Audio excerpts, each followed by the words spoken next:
Hello friends, welcome to Akarsha entertainments.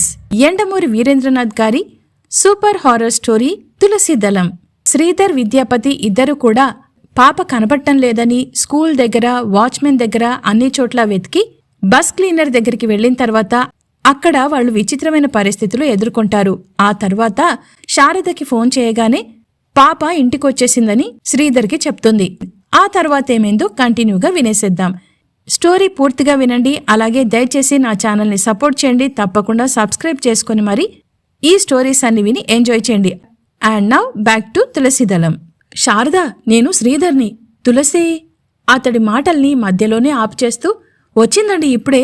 Rosie తనతో పాటు తీసుకెళ్ళిందట. తొందరగా ఆమె చెప్తోంది. మొదటి వాక్యం మాత్రమే అతను విన్నాడు. ఇద్దరూ కారులో తిరిగి వస్తుంటే అన్నాడు, నువ్వెళ్ళాక ఆ కుండలోని మట్టిలో గాని ఏదైనా మర్మం ఉందేమోనని చూశాను. ఏమీ లేదు. శ్రీధర్ మాట్లాడలేదు. పాప ఇంటికొచ్చేసిందని తెలిసింది కాబట్టి నెమ్మదిగా డ్రైవ్ చేస్తున్నాడు. మన మధ్య మామూలుగా తిరిగే మనుషుల్లోనే ఫకీర్లుంటారన్నమాట. ఉంటారు, మనుషుల అజ్ఞానం మీద ఆడుకునే ఇస్మాయిల్ లాంటి వాళ్ళు. ఇంతకీ ఎంతిచ్చావతనికి అడిగాడు. వద్దన్నాడు. బలవంతంగా 10 రూపాయలిచ్చాను అన్నాడు విద్యాపతి. ఇదంతా మ్యాజిక్ అనుకుంటున్నావా? అతడి కళ్లలో మ్యాగ్నెటిక్ పవర్ ఉంది. ఆ విషయాన్ని మాత్రం ఒప్పుకుంటాను. కావాలంటే ఆ ఏకాగ్రతని నువ్వు ప్రాక్టీస్ చేయొచ్చు. 2 నెలల్లో బల్ల మీదున్న పెన్సిల్ని కొద్దిగా కళ్లతో జరపగలుగుతావు. అలాగే 6 నెలలు పోతే ఆకుల్ని కూడా. కానీ ఆత్మ రావటం అంతా ట్రాష్. కానీ అది జర్మనీలో మాట్లాడటం. ఆ ఇస్మాయిల్కి ఇటువంటి మ్యాజికులు చేయటంతో పాటే దానికి సరిపడా ఇంగ్లీష్ కూడా వచ్చు. మనలాంటి చదువుకున్న వాళ్ళని ఇంకింత మభ్యపెట్టడానికి మిగతా భాషలు కూడా కొద్దిగా వచ్చుంటాయి. మనం మరింత ఆసక్తి చూపించి ఉంటే ఆ ఆకుల్ని ఆవహించడానికి చార్లెస్ డిగోల్, అబ్రహం లింకన్ కూడా వచ్చి ఉండేవారు. నువ్వు చెప్పింది నిజమే అయ్యుండొచ్చు. ఎందుకంటే ఆ ఆత్మని జనరల్ నాలెడ్జ్లో కాంబియా ప్రధాని ఎవరని ఓ ప్రశ్న అడిగాను. ఏమని చెప్పింది? జనరల్ డిసౌజా అని చెప్పింది అన్నాడు విద్యాపతి. కాదా? కాదు. పొద్దున మావాడు బ్యాంక్ పరీక్షకి వెళ్తుంటే చెప్పాను. Call mountain. శ్రీధర్ బిగ్గరగా నవ్వి, ఓ జనరల్ నాలెడ్జ్ బుక్కు వాడికి కొనిద్దాం. యాదృచ్ఛికమైన పాప సంగతి సరిగ్గా చెప్పాడు పాపం అన్నాడు. మనం కూడా ఈ కదల్చటాలు నేర్చుకుంటే ఆడపిల్లల్ని బాగా ఆకర్షించవచ్చు. ఉన్నట్టుండి తన పైట ఎందుకు జారిందో తెలియని ఆడపిల్ల నవ్వాడు విద్యాపతి. ఇంత వయసొచ్చినా నీకా దృష్టి పోలేదేంటి? వయసు, దృష్టి ఇన్వర్స్లీ ప్రపోర్షనేట్ అని నా అభిప్రాయం. కారులో మళ్లీ నవ్వులు ప్రతిధ్వనించాయి.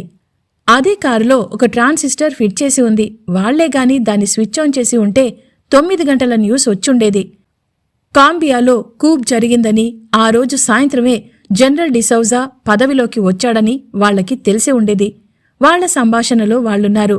మరో 2 నిమిషాల్లో కారు బంగ్లా చేరుకుంది. శారద లోపల్నుంచొచ్చింది. బాగా కంగారు పడ్డావా అని అడిగాడు. తనసలు ఏమీ కంగారు పడినట్టు. శారద నవ్వూరుకుంది. రా లోపలికి, కొంచెం టీ తాగి వెళ్దోగాని, బాగా అలసిపోయావు. స్నేహితుణ్ణి ఆహ్వానించాడు. ఇప్పుడేంటి? వెళ్తాను. నీ కారు తీసుకెళ్తాను, రేపు పంపిస్తాను. తీసుకెళ్ళు అని అతను వెళ్ళిపోయాక భార్యతో కలిసి లోపలికి వెళ్తూ, బాగా ఏడ్చావేమిటో, కళ్ళు ఉబ్బిపోయాయి అన్నాడు నవ్వుతూ కవ్విస్తున్నట్టు వీపు తట్టి. సమాధానం ఆమె నుంచి రాలేదు. మరొక పక్క నుంచొచ్చింది. మరి ఒక్కగానొక్క పాప, తల్లి మనసు ఎంత గాబరా పడుతుందో మగవాళ్ళం మనకేం తెలుస్తుంది బాబూ. శ్రీధర్ అటు చూశాడు. కారిడార్ మసక చీకట్లో స్తంభానికి ఆనుకొని ఒక పొట్టివాడు నిలబడి ఉన్నాడు. 40 ఏళ్లుంటాయి. బట్టతల, తెల్లగా పండిన జుట్టు. అతడు సరస్వతి చంద్ర చటోపాధ్యాయ. ఇక్కడ్నుంచి అసలు కథ ప్రారంభమవుతుంది. మొదలు పెట్టబోయే ముందు రచయితగా కొంత చెప్పాలనుకుంటున్నాను. రచయిత గారు ఏం చెప్పాలనుకుంటున్నారో ఇప్పుడు విందాం. క్షుద్ర విద్యలు, దయ్యాలు ఉన్నవా లేవా అన్న దానిమీద రచయిత అభిప్రాయం అనవసరం. ఈ నవల్లో చాలా వరకు సేకరించిన సమాచారమే అందజేయబడుతుంది.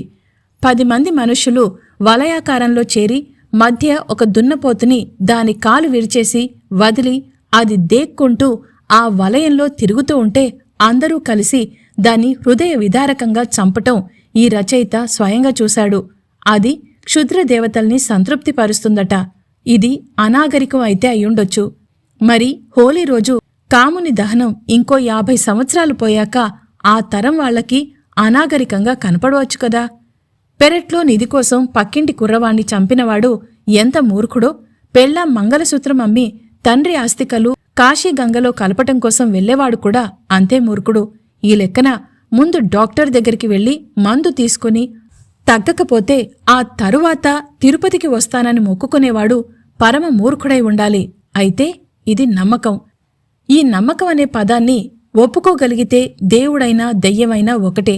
దేవుడి మీద పూలు విసురుతాం, దయ్యం కోసం రక్తం విసురుతాం. కాబట్టి క్షుద్ర విద్యలు ఉన్నాయా లేవా అనే కాంట్రవర్సీ అనవసరం. దేవుడున్న చోట దయ్యం ఉంటుంది. దేవుడున్నాడా లేదా అన్నదే ప్రశ్న. ఈ నవల రాయాలన్న అభిప్రాయం కలిగి దానికి సంబంధించిన విషయాలు సేకరించటం మొదలుపెట్టిన దగ్గర్నుంచి చాలా ఆసక్తికరమైన విషయాలు బయటపడ్డాయి. మేం చూసిన సంఘటనలు, మాకు తెలిసిన విషయాలు యథాతథంగా రాస్తే అందులోని ఘాతుకాలు, ఆ పచ్చి నిజాలు పాఠకులకి ప్రింటింగ్లో చూపించటం కష్టమై సగానికి సగం ఎడిట్ చేయబడి ఉండేదేమో. భువనేశ్వర్కి అంటే ఒరిస్సాకి 100 మైళ్ల దూరంలో ఒక మంత్రగాడు బతికున్న మేక చర్మాన్ని నిలువునా ఒలవటం నేను స్వయంగా చూశాను. ఆ గ్రామం పేరు బిస్తాగా నవల్లో మార్చబడింది. అక్కడ ప్రతి 3వ ఇంటికి ఒక మంత్రగాడున్న మాట నిజం. మన దేశంలో ఒరిస్సా, కేరళలు మంత్రగాళ్లకి ప్రసిద్ధి. దారియా సాహు అన్న మంత్రగాణ్ణి మేమిక్కడే కలుసుకున్నాం. స్త్రీని క్రాస్తో దేవుడికి అర్పించే బ్లాక్ మాస్ అనే ఫంక్షన్ కేరళలో ఇప్పటికీ జరుగుతుందని నమ్మకంగా తెలిసింది. కానీ సరైన ప్రాంతం ఏదో తెలియలేదు. ఎంత ప్రయత్నించినా కన్సీల్డ్ కెమెరాతో వేసిన ఒక ఫోటో మాత్రం సంపాదించగలిగాం.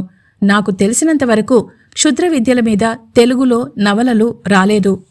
కళాప్రపూర్ణ ఒక నవల మానవాతీత శక్తులు, కవి సామ్రాట్ ఒక నవల బాణామతి రాశారు.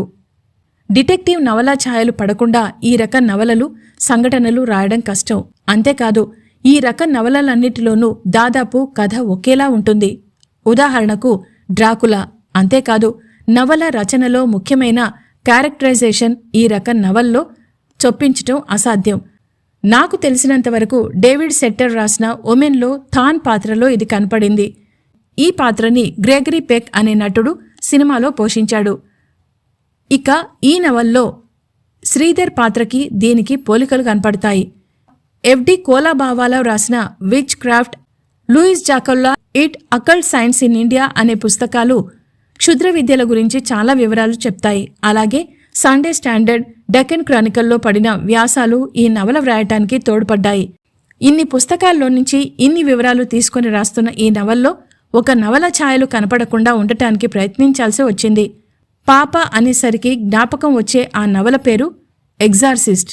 ఈ నవల వ్రాయటంలో ప్రతిక్షణం సహకరించింది ప్రముఖ మెజిషియన్ శ్రీ పట్టాభిరామ్. ఆయన సహకరించకపోతే ఈ నవలకి ఈ షేప్ వచ్చేది కాదేమో. సంగారెడ్డి దగ్గర ఓ చేతబడిని ఫోటో తీయబోయి చావు తప్పి కన్ను లొట్టబోయినంత పని చేసుకున్నాం ఇద్దరం. క్షుద్ర విద్యలున్నాయా ఏమో, వీటిని తమ స్వార్థం కోసం ఉపయోగించుకుంటున్న వాళ్లున్నారు. స్వామిలా నీడని చూసి దయ్యమని భయపడి ప్రాణాలు పోగొట్టుకున్న వాళ్ళు ఉన్నారు. నమ్మి సర్వం కోల్పోయిన వాళ్లున్నారు అనితలా. వాటి పేరుతో మ్యాజిక్ చేసేవాళ్లు ఉన్నారు అబ్రకదబ్రలా. నమ్మక చేతులు కాల్చుకునేవాళ్లు ఉన్నారు శ్రీధర్లా. ఇక చదవండి. పైట కొంగు నోటికి అడ్డుపెట్టుకుని అబ్బా మరింక నవ్వించకు మావయ్యా అంది శారద. శ్రీధర్ కూడా నవ్వుతూ ఎక్కడ నేర్చుకున్నారిలా మాట్లాడ్డం అన్నాడు. మాట్లాడటం అనే ఒక్క విద్య తప్ప ఇంకేమీ రాదు నాయనా నాకు అన్నాడు. అనిత చాలామందికి అది రాదు కదా అని చప్పున నారాయణరావు కేసి చూసింది. హర్ట్ చేశానేమో అని. అతడి మొహంలో ఏ భావమూ లేదు. ఒకసారి బెంగళూరు పోర్ట్లో మినిస్టరు మళ్లీ మొదలుపెట్టాడు. బెంగళూరులో పోర్ట్ ఎక్కడుంది బాబాయ్ అనిత అడిగింది. సరస్వతి తడుముకోకుండా పోర్టు కాకపోతే ఎయిర్పోర్ట్ అమ్మా, అందులో మినిస్టరు అన్నాడు. శ్రీధర్ లేచి సాయంత్రం మాట్లాడుకుందాం, ఫ్యాక్టరీకి టైం అయింది అంటూ కోటు చేతిలోకి తీసుకున్నాడు. సాయంత్రం నేను వెళ్ళిపోదామనుకుంటున్నానే. మొన్నేగా వచ్చింది, అప్పుడే ఏం వెళ్తారు? చాలా పనులున్నాయి నాయనా. ఇంతకీ ఎక్కడ పనిచేస్తున్నది నువ్వు? అనిత అడిగింది. సరస్వతి ఎక్కడ పనిచేస్తుంది? విద్యాలయంలో. మళ్లీ నవ్వులు. శ్రీధర్ కూడా నవ్వి ఇంకో 2 రోజులుండి వెళ్ళండి అన్నాడు. ఇంట్లో ఒక పెద్ద వ్యక్తి ఉంటే ఇంత సందడిగా ఉంటుందని అతడికి అనుభవపూర్వకంగా తెలుస్తుంది. శారదకైతే తన తరపు బంధువు ఒకడున్నాడని తెలియటమే ఆనందంగా ఉంది. దూరపు బంధువైతేనేం శ్రీధర్కి తను తగనేమో అన్న ఇన్ఫియారిటీ కాంప్లెక్స్ ఆమెకు ఏమూలో ఉంది. పెళ్లైన తర్వాత అతడు అచంచలుగా పైకి వెళ్లటము, మొదట్నుంచి అతడి గాంభీర్యం, అతడి తెలివితేటలు. అయితే శ్రీధర్ ఎప్పుడూ తనకి ఏమీ తక్కువ చేయలేదు. అయినా ఏదో భావం, ఒక తమ్ముడు తప్ప తన వాళ్ళెవరూ లేకపోవటం, ఉన్నవాడు మూగవాడవడం. సరస్వతీచంద్ర రాకపట్ల ఆ ఇంట్లో సంతోషించనివాడు ఒక్కడే ఉన్నాడు. అతడు వంటవాడు రామయ్య.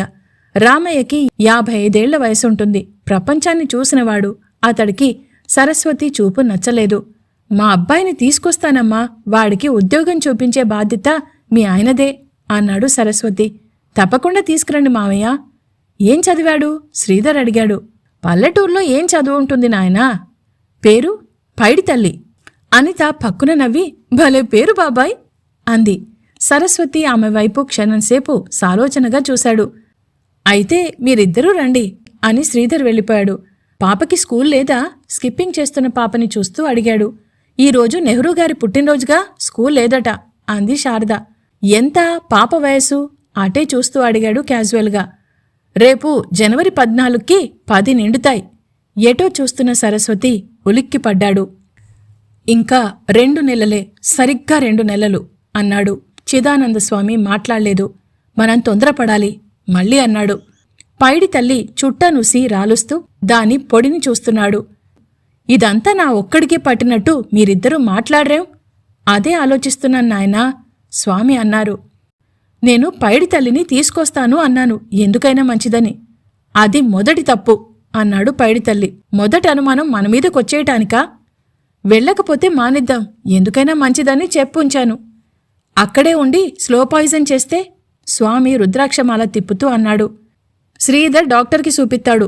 స్లో పాయిజన్ అన్న అనుమానం ఆడు ఎలుబుచ్చిన మరుక్షణం శ్రీకృష్ణ బాలికల అనాథ శరణాలయం అధికారులము ముగ్గురం శ్రీకృష్ణ జన్మస్థానంలో ఉంటాం అన్నాడు పైడితల్లి చాలా క్యాజువల్గా. స్వామి పైడితల్లి వైపు చూశాడు. పైడితల్లి ఏం చదువుకున్నాడు అన్నది ఎప్పుడూ ఆయనకి సమస్య. అయితే ఏం చేద్దాం? లీగల్ పాయింట్స్ చెప్పనా? తర్వాత మీ ఇష్టం. చూస్తూ 20 లక్షల ఆస్తి వదులుకోలేం గదా. మన కోసం కాకపోయినా ఈ అనాథ బాలికల కోసమైనా వదులుకోలేం గదా. అవునవును అన్నాడు పైడితల్లి. 2 లక్షలు పెట్టి మంచి ఎయిర్ కండిషన్ మిషన్లు పెట్టి బిల్డింగ్లు కట్టించినావంటే రాత్రికి ఆడదానికి 500 చొప్పున సంవత్సరం తిరిగేసరికి కోటీశ్వర్లం అయిపోవచ్చు. 2 లక్షలకేంలే, 20 లక్షల సంగతి చెప్పు సరస్వతి అడిగాడు. 3వ కంటికి అనుమానం రాకుండా పాప ఆత్మ పరమాత్మను చేరుకోవాలనాయనా అన్నాడు స్వామివారు. అది జరగాలి. అది జనవరి 14 లోపల పూర్తి చేశాడు సరస్వతి. పాప చేస్తే మొదటి అనుమానం మన మీదకే వస్తుంది. పైడితల్లి మాట్లాడటం లేదు, వింటున్నాడు. మామూలుగా ఉండాలి, ఎవరికీ అనుమానం రాకూడదు. పైడితల్లి చుట్ట విసిరాడు. అంటే ఏదో ఐడియా వచ్చిందన్నమాట. మిగిలిన ఇద్దరూ అతడి వైపు చూశారు. ఒక్కడే చేయగలడు. ఎవరు? ఇద్దరూ ఒకేసారి అడిగారు. పైడితల్లి లేచాడు. మనం వెళ్ళాలి అన్నాడు. రేపే? ఎక్కడికి? ఒరిస్సా బోర్డర్లో ఉన్న బిస్తాకి. ఎక్కడైతే ప్రేతాత్మలు మనుషుల మధ్య తిరుగుతుంటాయో, ఎక్కడైతే మనిషి ప్రాణం గడ్డిపోచ కంటే చౌకైందో ఆ గ్రామానికి నరరూప రాక్షసుడు కాద్రాన్ని కలుసుకోవడానికి. The devil will help us to kill the baby. అతడి కళ్ళు అగ్నిగోళాల్లా వెలుగుతున్నాయి. ఇప్పుడు పైడితల్లి అమాయకుళ్లా లేడు, క్రౌర్యం మూర్తి భవించిన రాక్షసుళ్లా ఉన్నాడు. That's all for today. ఈ స్టోరీ గనక మీకు నచ్చినట్లయితే లైక్ చేయండి, షేర్ చేయండి. అలాగే మీ వాల్యుబుల్ కామెంట్స్ని యూట్యూబ్ కామెంట్ బాక్స్ ద్వారా తప్పకుండా నాకు తెలియజేయండి. And please do subscribe Akarsha entertainments. రేపు వెన్నెల్లో ఆడపిల్ల సూపర్ డూపర్ రొమాంటిక్ లవ్ స్టోరీలో మళ్ళీ కలుసుకుందాం. అంతవరకు take care and have a nice day.